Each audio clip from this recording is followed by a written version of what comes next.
Welcome back, everyone. We're diving deep into ancient Rome today, Yeah. specifically A Day at the Colosseum. A Day at the Colosseum, yeah. We're using this awesome book called A Day at the Colosseum, Spectacle and Society. And we're going to uncover what it was really like to be there. Yeah, it's way more than just gladiators. It was a whole spectacle, really a reflection of Roman society. So let's picture ourselves there, approaching this massive arena. It must have been something else. Streets packed, vendors hawking souvenirs and snacks, performers, the whole shebang. Wow, like a huge festival atmosphere. Exactly. Now let's talk tickets. The source calls them tesserae. What were those like? Not your average ticket. They were like social identifiers. Really? Yeah. Yeah. Your tessera told everyone your status just by where you sat. Talk about pressure. Fascinating. So break it down for us. Who got the best seats? Okay, so down front, closest to the action, senators, the elite.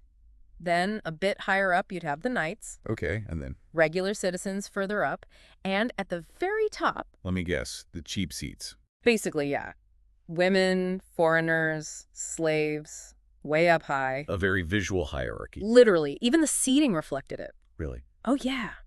The elite, comfy seats, the lower ranks, simple wooden benches. Wow. So the Colosseum itself, how did it all work? Oh, it's massive, like 189 meters by 156. And that oval shape, Yeah. everyone had a decent view. They really thought about that. 80 gates, too, right, to get everyone in and out. Crowd control was key. And don't forget the sand on the arena floor. Why sand? Well, think about it. All the messy stuff that happened during the fights, Mhm. blood, you know? Makes sense.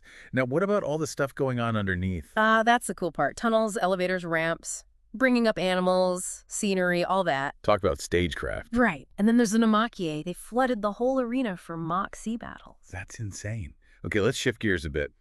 The Emperor, his arrival must have been quite a show. Oh, absolutely. Trumpets blaring, guards everywhere, pure power on display. Writers like Suetonius describe it as this, like, electric atmosphere, everyone on edge. Wow, so it was a real power move. Totally. So the Emperor's there, the crowd's buzzing, and then The gladiators come out. chills just thinking about it. These guys marching in, knowing they might not make it out. They had that famous salute, Ave, Imperator, Mortuae te salutant. Hail, Emperor! Those who are about to die salute you. Heavy stuff. But they were still human, right? With their own rituals and beliefs. Oh, for sure. Lots of superstitions. Touching the ground, clashing weapons, trying to find courage in the face of death. Makes them seem more real, less like, just warriors. Exactly. And these weren't just brawls either. There was skill, strategy. So not just brute force. Nope. Different types of gladiators, different weapons, fighting styles, like a deadly chess match. Makes sense. And the crowd was a big part of it all, right? Oh, yeah. They weren't just watching. They were cheering, jeering, shouting advice. So interactive. But always that tension that someone might die. What happened when a gladiator was defeated? They'd wait for the verdict, Emperor's decision, live or die. Tacitus writes about this silence falling over the Colosseum as everyone waited. Wow, what a moment. Right. Life or death, hanging on the Emperor's word. And then you've got the breaks between fights, got to keep the crowd going. Things got even crazier then. Oh, how so? Wild animal hunts, lions, tigers, elephants, even rhinos, Brr, all brought in to fight. I can't even imagine. How'd they even get all those animals? It was a huge operation. Animals from all over the empire. Talk about a statement. Showing off Roman power. And it wasn't just animals. Public executions, too, staged theatrically. It's pretty disturbing. It was a different time. Death was a public spectacle. Yeah. It's a lot to think about. A world so different from ours. Totally. But it's important to understand this history. Definitely. Yeah, it's wild to think about, right? How different things were back then. Absolutely. Yeah, it makes you wonder how they viewed it all.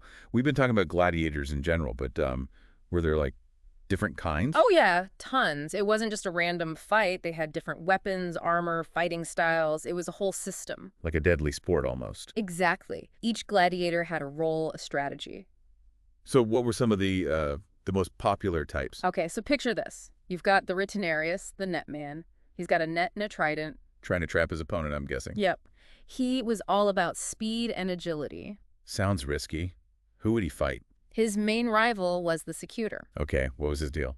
He was heavily armored with a short sword and a big shield. Up close and personal kind of guy. Strength versus speed. I bet those were intense. Oh, the crowd went wild for those. Were there other gladiator types? Loads. You had the Thrax with a small curved sword called a Sicca and a shield.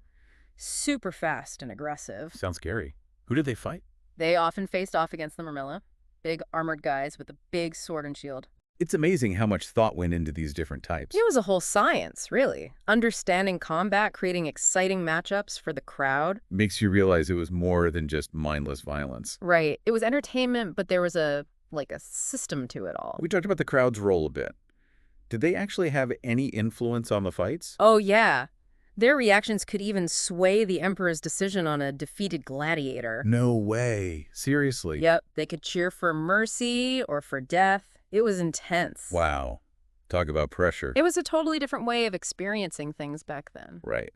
So the darker side of the games, the animal hunts, what was that like? Brutal. No other way to put it. Lions, tigers, elephants, even rhinos. It's crazy to think about. How did they even get all those animals? They brought them in from all over the empire. It was a huge logistical feat. Must have been expensive. It was a show of power. Yeah. Like, look what Rome can do. We can even control nature itself. You mentioned public executions happening at the Colosseum. That's a bit hard to wrap my head around. Yeah. It's definitely disturbing to our modern sensibilities. They were often staged theatrically with costumes and props. Wow. So even death was part of the entertainment. It was a different time, different values. Death was a public spectacle then. I guess it makes you appreciate how far we've come. Yeah. Our views on entertainment and violence have definitely changed. So much to process. Maybe we should take stock of what we've learned so far and then think about the bigger picture. The Colosseum's legacy, all that. Sounds good. It's been quite a journey, hasn't it? This whole look at a day at the Colosseum. It really has. So much to unpack. Yeah. I'm left with this feeling of awe, but also kind of disturbed, to be honest. I get it. It's a lot to process. So when you think about the Colosseum's legacy, what comes to mind? Well, on one hand, you can't deny the architectural achievement. I mean, it's still standing after all these centuries. That's incredible. Right. It speaks to Roman engineering skills, their ingenuity. But it's more than just a building, right? Oh, absolutely. It's a symbol of Roman power, their obsession with spectacle. Yeah, and the relationship with violence. Yeah. And that whole social hierarchy thing. Exactly. Built right into the design. Where you sat said everything about who you were. The Colosseum was like a microcosm of Roman society itself. A stage for their values, their beliefs. And it's interesting how it still resonates today. I mean, we have our own arenas, our own spectacles. We're still drawn to that competition, that sense of danger. It's like, it's in our DNA. But our perspective has changed, hasn't it? For sure. What they saw as entertainment, we might see as, barbaric.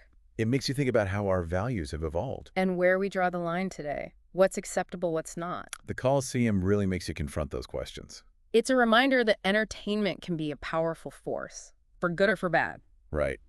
It can bring people together, but it can also exploit and desensitize. Exactly. So it's on us to be aware of that, Yeah. to be critical consumers of entertainment. So as we wrap up our deep dive here, what's the main takeaway? Don't just see the Colosseum as something from the past.